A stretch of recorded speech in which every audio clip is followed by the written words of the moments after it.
Hello बच्चों, आज हम लोग पढ़ेंगे क्लास 10th में कैसे हम लोग फर्स्ट चैप्टर में रासायनिक समीकरण को लिखते हैं, रिप्रेजेंट कैसे हम लोग करते हैं। उसके लिए कुछ यहाँ पर नियम होते हैं, उस नियम के तहत हम लोग बात करेंगे। तो किसी भी रासायनिक समीकरण को लिखने की जो पहली विधि होती है, पहला नियम होता है, उस अभिक्रिया में भाग लेने वाले अभिकारक और उनसे बनने वाले उत्पाद का सूत्र हमको ज्ञात होना चाहिए। किसी भी केमिकल रिएक्शन में यदि हमको इसको रिप्रेजेंट करना है तो उस केमिकल रिएक्शन में जितने पार्टिसिपेट करने वाले हमारे रिएक्टेंट होते हैं और उस रिएक्टेंट के थ्रू जो हमारे प्रोडक्ट बनते हैं उनका हमको सिंबल पता होना चाहिए, उनका हमको केमिकल फार्मूला पता होना चाहिए। जब तक ये चीज़ नहीं पता होती है हम कभी भी रासायनिक समीकरण को व्यक्त नहीं कर सकते, ना तो लिख सकते हैं। दूसरा है, समीकरण में पदार्थों को सदैव अणु के रूप में लिखते हैं, कभी भी हम लोग परमाणु के रूप में नहीं लिखेंगे। यदि हो सकता है कोई हमारे यहाँ पर धातुएं होती हैं तो उनको हम लोग परमाणु के रूप में लिखेंगे, संकेत के रूप में लिखेंगे। यदि अणु है तो उसे हम परमाणु के रूप में न लिख करके सदैव अणु के रूप में लिखेंगे। जैसे यहाँ पर हमारा हाइड्रोजन है, ऑक्सीजन है, N2 Cl2 आदि, ये सारी की सारी हमारी दो परमाणु गैसें हैं, तो हम हमेशा इसको H2 के फॉर्म में, O2 के फॉर्म में, N2 के फॉर्म में, Cl2 के फॉर्म में लिखेंगे, ना कि HONCl के फॉर्म में लिखेंगे। अगला है, एक परमाणु तत्वों को उनके प्रतीकों द्वारा लिखते हैं। कोई भी हमारा परमाणु कैसा है,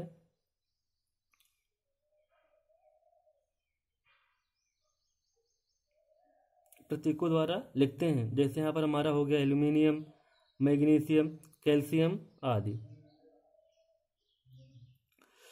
अभिक्रिया में अभिकारकों को प्रतीकों सूत्रों द्वारा बाईं ओर, कभी भी हम केमिकल रिएक्शन लिखते हैं तो उसमें जो हमारा अभिकारक होता है, जो अभिक्रिया में पार्टिसिपेट करता है, उसे सदैव हम लोग बाईं ओर लिखते हैं और उत्पादों को संकेतों द्वारा दाईं ओर लिखते हैं। और उन अभिकारक से जो बनने वाला हमारा प्रोडक्ट होता है उसे सदैव हम लोग दाईं ओर लिखते हैं। दो या दो से अधिक अभिकारक या उत्पाद के मध्य प्लस का चिन्ह लगा देते हैं। यदि किसी भी अभिक्रिया में भाग लेने वाले अभिकारक की संख्या दो या दो से अधिक है तो प्रत्येक अभिकारक के मध्य में हम लोग प्लस का चिन्ह लगाते हैं, और जो उनसे बनने वाला हमारा उत्पाद होता है यदि उनकी संख्या दो या दो से अधिक है तो प्रत्येक उत्पाद के मध्य में हम लोग प्लस का चिन्ह लगा देते हैं। जैसे यहाँ पर हमारा अभिकारक है Ca+O2। अब यहाँ पर कैल्शियम और ऑक्सीजन आपस में रिएक्ट होकर के कैल्शियम ऑक्साइड का फॉर्मेशन करते हैं, तो ये हमारा अभिकारक है। एक अभिकारक हमारा कैल्शियम हो गया, एक अभिकारक हमारा ऑक्सीजन हो गया, तो इन दोनों के मध्य में हमने प्लस का चिन्ह लगा दिया है। अगला है, अभिक्रिया में भाग लेने वाले अभिकारक तथा बनने वाले उत्पाद के मध्य तीर का चिन्ह लगाते हैं। किसी भी अभिक्रिया में भाग लेने वाले जो हमारे अभिकारक होते हैं तथा बनने वाले उत्पाद के मध्य हमेशा हम लोग तीर का चिन्ह लगाते हैं, मतलब अभिकारक और उत्पाद के मध्य में हम एरो लगाते हैं। तो एरो का जो हेड होगा वो हमेशा प्रोडक्ट की तरफ होगा, एरो का जो टेल होगा वो हमेशा रिएक्टेंट की तरफ होता है। अब कैसे हम लोग समीकरण को संतुलित करते हैं ये हमको सीखना है। तो कुछ इसके भी नियम होते हैं। रासायनिक समीकरण में तीर के चिन्ह के दोनों ओर परमाणु की संख्या बराबर होनी चाहिए। कोई भी हमारा केमिकल रिएक्शन है तो जो हमारे यहाँ पर अभिक्रिया में भाग लेने वाले अभिकारक अणु हैं और उनसे बनने वाले जो हमारे उत्पाद हैं उनमें यदि हम परमाणुओं की संख्या को काउंट करेंगे तो यदि बराबर है तो हमारा समीकरण संतुलित होगा, यदि बराबर नहीं है तो हमारा समीकरण असंतुलित होगा, मतलब ढांचा समीकरण होगा। तो उस ढांचे समीकरण को हम लोग यहाँ पर बैलेंस एग्जाम्पल हम लोग देखेंगे। यहाँ पर हमारा पहला एग्जाम्पल है कि जब कैल्शियम और ऑक्सीजन आपस में क्रिया करता है तो यहाँ पर 2 टाइम कैल्शियम ऑक्साइड मतलब कली चूना का निर्माण होता है। अब देखो यहाँ पर जो दोनों साइड हैं, लेफ्ट हैंड साइड और राइट हैंड साइड, मतलब अभिकारक और उत्पाद में जब हम लोग काउंट करते हैं परमाणुओं की संख्या में तो यहाँ पर जो कैल्शियम है 1 है, ऑक्सीजन है यहाँ पर हमारा 2 है। इसी तरह हम लोग राइट हैंड साइड में जब इसका काउंट करेंगे तो यहाँ पर कैल्शियम 2 है और ऑक्सीजन हमारा 2 है। तो कहने का मतलब क्या हुआ कि जो हमारा राइट हैंड साइड है उसमें कैल्शियम की संख्या 1 अधिक है, जबकि लेफ्ट हैंड साइड में कैल्शियम की संख्या 1 कम है। तो यहाँ पर परमाणु की संख्या बराबर है नहीं, इसलिए हमारा जो समीकरण है वो असंतुलित समीकरण है। फिर हम लोग लेफ्ट हैंड साइड में मतलब बाईं ओर हम कैल्शियम परमाणु को संतुलित कर लेते हैं। तो यहाँ पर हम लोग कैल्शियम को 2 से मल्टीप्लाई कर देंगे तो यहाँ पर हो जाएगा हमारा 2Ca+O2 = 2CaO। अब यहाँ पर फिर रीकाउंट करेंगे, लेफ्ट हैंड साइड में कैल्शियम यहाँ पर हमारा 2 हो जाएगा और ऑक्सीजन हमारा यहाँ पर 2 हो जाएगा।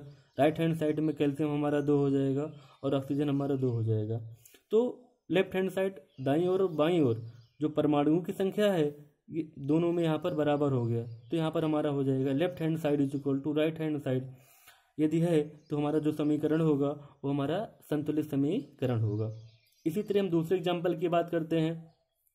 यहाँ पर हमारा है हाइड्रोजन और ऑक्सीजन के संयोग से यहाँ पर जल बन रहा है। अब वही काम हमको पुनः करना है कि यहाँ पर सबसे पहले दोनों तरफ हमको परमाणुओं की संख्या को काउंट कर लेना है। तो जो यहाँ पर हमारा लेफ्ट हैंड साइड है बाईं ओर, यहाँ पर जो हाइड्रोजन के परमाणु हैं 2 हैं और ऑक्सीजन के परमाणु हमारे 2 हैं। इसी तरह जब हम काउंट करेंगे राइट हैंड साइड में, हाइड्रोजन के जो परमाणु हैं यहाँ पर 2 हैं और ऑक्सीजन के परमाणु जो हमारा है 1 है। तो कुल मिला के राइट हैंड साइड में ऑक्सीजन परमाणुओं में कमी है, तो जो हमारा समीकरण होगा वो असंतुलित समीकरण होगा। इसे हम लोग संतुलित कर लेंगे।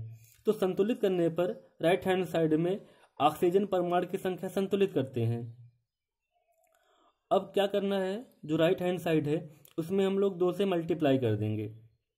तो H2 + O2 is equal to हो जाएगा यहाँ पर 2H2O। अब री हम लोग काउंट कर लेंगे लेफ्ट हैंड साइड और राइट हैंड साइड में क्या हमारे परमाणुओं की संख्या संतुलित है कि नहीं, बराबर है कि नहीं। तो जब हम लोग काउंट करते हैं तो H बराबर यहाँ पर 2 हो जाएगा, O बराबर यहाँ पर 2 हो जाएगा और राइट हैंड साइड में H अब 4 हो गया और ऑक्सीजन यहाँ पर हमारा 2 हो गया। तब भी यहाँ पर हमारा left hand side not equal to right hand side. इसका मतलब अभी भी हमारा परमाणु असंतुलित है। अब जो हमारा दाहिनी ओर है वहाँ पर हाइड्रोजन परमाणु की संख्या 2 अधिक हो गई। अब क्या करना है हमको, लेफ्ट हैंड साइड में हाइड्रोजन परमाणु की संख्या को संतुलित करते हैं। अब यहाँ पर हाइड्रोजन को 2 से मल्टीप्लाई कर देंगे, यहाँ पर हो जाएगा 2H2 + O2 is equal to 2H2O। अब यहाँ पर हाइड्रोजन की संख्या 4 हो जाएगी, ऑक्सीजन की संख्या 2 हो जाएगी, इधर भी हाइड्रोजन की संख्या 4 हो जाएगी और ऑक्सीजन की संख्या 2 हो जाएगी। तो कहने का मतलब यहाँ पर हो गया left hand side is equal to right hand side, यानी हमारा जो समीकरण है वो संतुलित समीकरण है। तो इन विधियों के द्वारा हम लोग समीकरण को आसानी से संतुलित कर सकते हैं।